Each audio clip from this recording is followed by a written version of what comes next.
ఉత్తర తెలంగాణలో అతిపెద్ద కార్పొరేషన్ కరీంనగర్ కార్పొరేషన్లో మున్సిపల్ ఎన్నికలకు సంబంధించి కౌంటింగ్ ప్రక్రియ పూర్తయిందని చెప్పవచ్చు. అయితే ఇందుకు సంబంధించి 66 డివిజన్లకు సంబంధించి 66 టేబుళ్లు ఏర్పాటు చేసి ఉదయం 8 గంటలకు కౌంటింగ్ ప్రక్రియ ప్రారంభించినప్పటికీ మొదటగా ఏదైతే పోస్టల్ బ్యాలెట్ లెక్కించినప్పటికీ కూడా అనంతరం ఆ ఫలితాలు వెలువడే అవడంలో కొంచెం ఆలస్యమైనప్పటికీ కూడా ఇక్కడ బీజేపీ ప్రభంజనం కనిపించిందని కూడా చెప్పవచ్చు. కేంద్ర మంత్రి బండి సంజయ్ ప్రత్యక్షంగా కూడా కరీంనగర్లోని ప్రతి డివిజన్లో కార్నర్ మీటింగ్లు ఏర్పాటు చేసి ప్రతి డివిజన్లో కేంద్ర ప్రభుత్వం తీసుకొచ్చిన ఆ పథకాలకు సంబంధించి నిధులకు సంబంధించి ప్రజలకు చేరువడంలో తను గెలుపు సాధించాడని కూడా చెప్పవచ్చు. ఇటు మంతని మున్సిపాలిటీకి సంబంధించి మంత్రి శ్రీధర్ బాబు ప్రాతినిధ్యం వహిస్తున్న నేపథ్యంలో మంతనిలో కాంగ్రెస్ పార్టీ జెండా ఎగరేస్తుందని కూడా చెప్పవచ్చు. ఇకపోతే ధర్మపురి ఏదైతే మున్సిపాలిటీకి సంబంధించి అడ్లూరి లక్ష్మణ్ మంత్రి ఉన్నగా అక్కడ కూడా కాంగ్రెస్ పార్టీ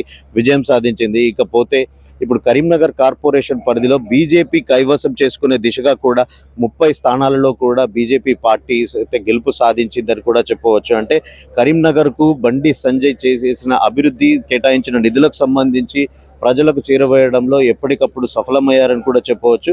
ఇటు బీఆర్ఎస్ పార్టీ అంటే డబుల్ డిజిట్కి వస్తుందని అనుకున్నప్పటికీ కూడా కాకపోతే సింగిల్ డిజిట్కే పరిమితం అవ్వాల్సిన పరిస్థితి అయితే ఉంది. బీఆర్ఎస్ పార్టీ 9 సీట్లలో మాత్రమే గెలుపు సాధించింది. అయితే కాంగ్రెస్ పార్టీ మాత్రం ఊహించిన స్థాయిలో ఇక్కడ కనబడబడినప్పటికీ కాంగ్రెస్ పార్టీకి 12 సీట్లు వచ్చాయని కూడా చెప్పవచ్చు. ఇకపోతే ఇండిపెండెంట్ల హవా కూడా కొనసాగిందని చెప్పవచ్చు. అయితే కరీంనగర్లో ప్రధాన పార్టీల నుంచి సీట్లు ఆశించి భంగపడ్డ ప్రధాన అభ్యర్థులు అంతా కూడా రెబల్గా మారి వాళ్ళు రంగంలోకి దిగి ఇండిపెండెంట్గా నామినేషన్ వేసిన అనంతరం వాళ్ళు ఒక 10 సీట్లకు కూడా ఇండిపెండెంట్లు విజయం సాధించారని కూడా చెప్పవచ్చు. ఇక సింహం గుర్తుపై ఆల్ ఇండియా ఫార్వర్డ్ బ్లాక్ నుంచి కూడా ఒక 2 స్థానాలు కైవసం చేసుకున్నట్టుగా కూడా తెలుస్తుంది. మరొక పక్క ఎంఐఎం పార్టీ నుంచి ఆ పార్టీ అధినేతలు అటు అక్బరుద్దీన్తో పాటు ఇటు అసదుద్దీన్ ఓవైసీ ప్రత్యక్షంగా రంగంలోకి దిగి కరీంనగర్ సభలో ప్రసంగించి కరీంనగర్లో వాళ్ళు చేసిన ప్రయత్నాలు మాత్రం ఫలించలేదని చెప్పవచ్చు. గతంలో 7 సీట్లు ఎంఐఎం పార్టీ గెలుచుకోగా ఈసారి ఆ డిజిట్ పడిపోయినట్టుగా కూడా చెప్పవచ్చు. కేవలం 3 స్థానాలకు మాత్రమే ఎంఐఎం పరిమితం అయ్యిందని కూడా చెప్పవచ్చు. ఇకపోతే దేశబోయిని హారిక కాంగ్రెస్ పార్టీ అభ్యర్థికి సంబంధించి 43 డివిజన్కి సంబంధించి దీనికి అయితే తనకు అన్యాయం జరిగింది, కౌంటింగ్ పారదర్శకంగా కొనసాగలేదంటూ కూడా తను ఒక ఆవేదన వ్యక్తం చేసింది. తను రీకౌంటింగ్కి పట్టుబట్టిన పరిస్థితి కూడా నెలకొపోయింది. ఇకపోతే ఇప్పటికే కరీంనగర్లో క్యాంపు రాజకీయాలకు కూడా ఉదయం నుంచి కూడా తెరలేపారని కూడా చెప్పవచ్చు.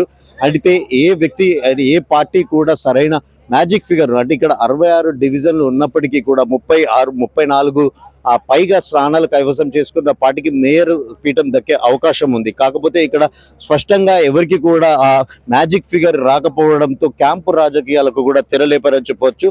అయితే 16వ తేదీన ప్రమాణ స్వీకారం చేయనున్న నేపథ్యంలో ఈ 2 రోజుల్లో క్యాంపు రాజకీయాలు కూడా జోరుగా ఊపందుకునే పరిస్థితి కూడా లేకపోలేదు. అయితే ఇప్పుడిప్పుడే గెలిచిన అభ్యర్థులంతా కూడా పత్రాలు తీసుకుని వెళ్తున్నారు. అయితే ఇకపోతే 16వ తేదీన ఏ పార్టీకి ఏదైతే మేయర్ సీటు దక్కుతుందో కరీంనగర్ కార్పొరేషన్ పై ఏ పార్టీ జెండా ఎగరేస్తుందో అంటూ ఒక ఉత్కంఠనైతే అంటే రసవత్తరంగా కూడా అంటే ఉత్తర తెలంగాణకు సంబంధించి కరీంనగర్ కార్పొరేషన్ ఒక రసవత్తరమైన కౌంటింగ్ కూడా కొనసాగిందని కూడా చెప్పవచ్చు.